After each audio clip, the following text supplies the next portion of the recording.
respond when you find yourself dealing with situations that are very painful? In fact, you get rejected, somebody walks out on you. You feel like they were dishonest with you, they didn't tell you the truth. You feel lonely, you feel hurt, very discouraged. When you think about all the things that happen to people and the reactions we have, how do you feel? Do you just want to say, you know what, I don't have to put up with this anymore? And you just decide, I'm gonna walk away. I quit. I give up. I don't have to do this. I don't have to stay here. How do you really and truly feel? Discouragement is so bold that it will even hide behind a smile and tell you life is not worth living. If you listen at discouragement, it will cause you to make bad decisions. It will cause you to think that life is not worth living.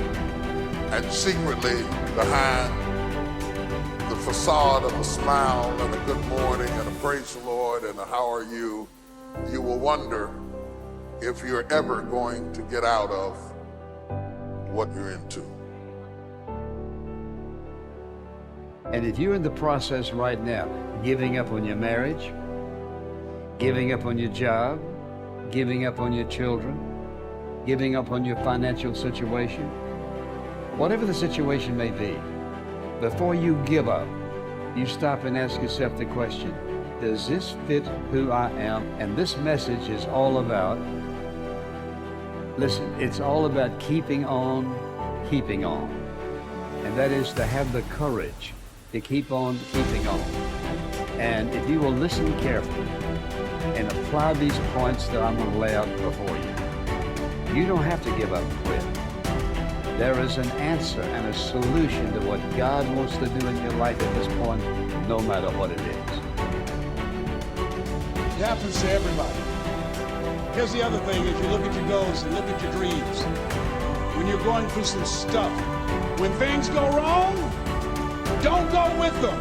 When things go wrong, don't go with them. When you're working on a business deal, you're counting on some money. Someone said you will get the loan, and it falls through. You have an event, and the people that you thought would be there and support you, they don't come through. Or someone turns against you, or you get ripped off. It's going to happen to you.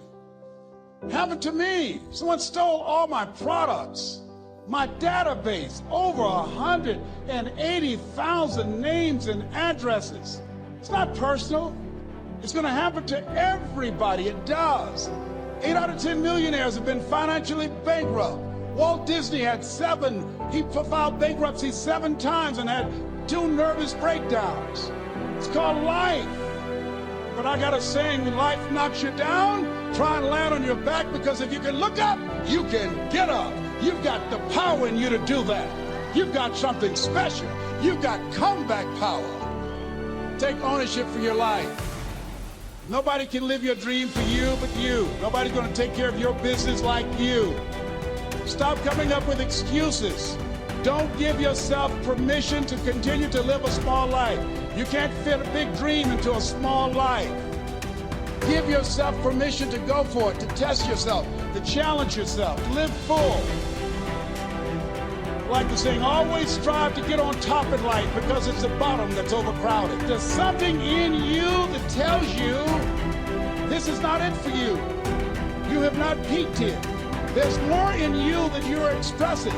Eye is not seen, ear is not heard, nor has entered the heart of mankind what's in store for you if you challenge yourself, if you persist and persevere, if you take ownership for your life.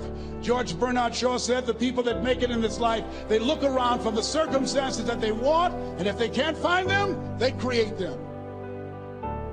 Create what you want.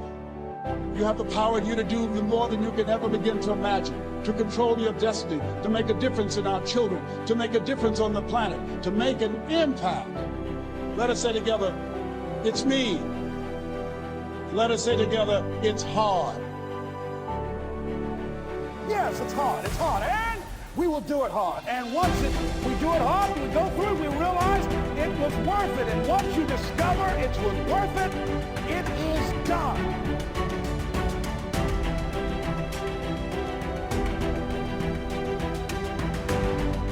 What's at the core of achieving the good life? The major key to the good life. The major key is not in learning how to set goals. It is not in learning how to better manage your time. It is not in mastering the attributes of leadership. Every day in 1,000 different ways, we are trying to improve ourselves by learning how to do things. We spend a lifetime gathering knowledge in classrooms, in textbooks, in experiences. Now, if knowledge is power, if knowledge is the forerunner to success, then why do we fall short of our objectives? Why, in spite of all our knowledge and in spite of our collective experiences, do we find ourselves aimlessly wandering, settling for a life of existence rather than a life of substance? There may be many answers to this question. Your answers may be different than your associates or your spouses or your friends. While there may be many answers to this question, the fundamental answer is the absence of discipline. Applying all that we know. That's the key word, discipline, self-discipline. We might add one more word here, consistent. Consistent self-discipline. It doesn't really matter how smart you are or how much you know if you don't use it. It doesn't really matter that you graduated magna cum laude if you're stuck in a low-paying job. It doesn't really matter if you attended every seminar that comes to town if you don't apply what you've learned. Better than knowledge is applied knowledge. And once we've applied our knowledge, we must study the results of that process. Apply our knowledge, study the results. Refine our approach. Finally, by trying and observing and refining and trying again, our knowledge will inevitably produce worthy results, admirable results. And with the joy and results of our efforts, we continue to apply, to learn, to observe, to fuel our ambition with the positive reinforcement of continued progress. Pretty soon, we'll find that we're swept into a spiral of achievement, a vertical rise to success. And the ecstasy of that total experience makes for a life of triumph over tragedy, dullness, and mediocrity. But for this whole process to work for us, we must first master the art of discipline, self-discipline, consistent self-discipline. Now, when you decide to act, you're going to have some people like that. We're no longer friends. I lost sleep over that, ladies and gentlemen. I said, I can't believe that. I remember sitting up one night looking at the phone. I said, I gotta call him. He said, no. And I said, no, forget that. I called, man, look here, we've been knowing each other for too long to allow this to come between us. He said, don't call me anymore. I hung up. And then I wanted to think about what can I do to make it up to him? And then something came to me, Les, what do you have to prove? See, many things we don't do is because of the fact we want people to like us. There's some necessary losses in life. When you decide acting in your best interest, you're going to lose some friends. Everybody's not going to approve of you. There's some people that won't like you. Who do you think you are? You're arrogant. What do you think you can do? You think you can get away with that? You're selfish. Thanks, I got that. It's my life. And so what I'm saying to you is that as you begin to look out on your life, this is challenging. This is not easy acting. So what are the things that we can begin to do to harness our will? Number one, you've got to bring it out and look at it. You've got to take the power out of it. You've got to expose it to the truth. And the truth is that it has no power over you. So write down something you want to act on, but for some reason that you've been holding back, and look at it. The next thing is, ask yourself the question, is it helping you to continue to put it off? If it's an asset for you to continue to procrastinate, then continue to do that. But if it's a liability for you, if it's causing you some mental and some emotional challenges, or perhaps a financial problem, look at that. Examine that for what it is. Next step, ask yourself, what's blocking you? What's preventing you from acting? Why don't you have the courage to handle that? Why won't you face that? What are you running away from? What kind of avoidance behavior are you engaged in? Next is, what is the worst thing that can happen when you take action? So I looked at that, and I said, what's the worst thing can happen when I tell him this? He can say, I don't like you, and he did. Now what happened? I experienced that, I looked at that, I saw that, and guess what, ladies and gentlemen? I didn't die. My feelings were hurt a little bit. I lost some sleep about it, and sometimes I think about it when I drive past his house, but I'm still here.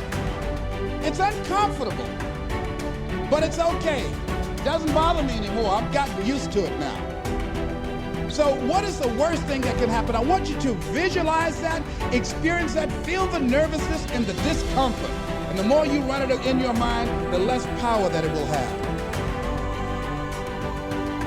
If you think about what makes up who we are. So obviously there's genetics, there's our genetic makeup, so our predisposition, our propensities.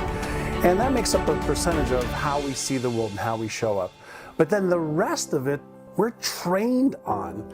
So we're trained to see the world a certain way. So there are certain people that have something called a negativity bias.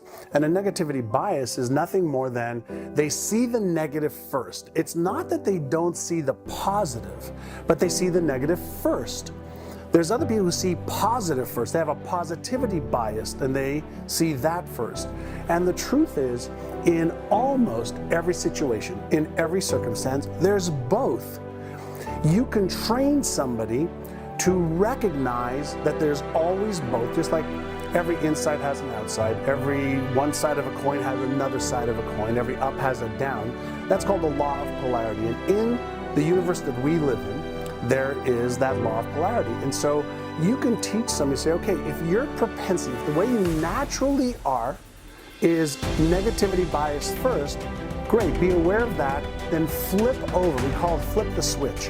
So if one side of your brain is going negativity first, great, learn to flip the switch. Go, great, what's the positive side of that?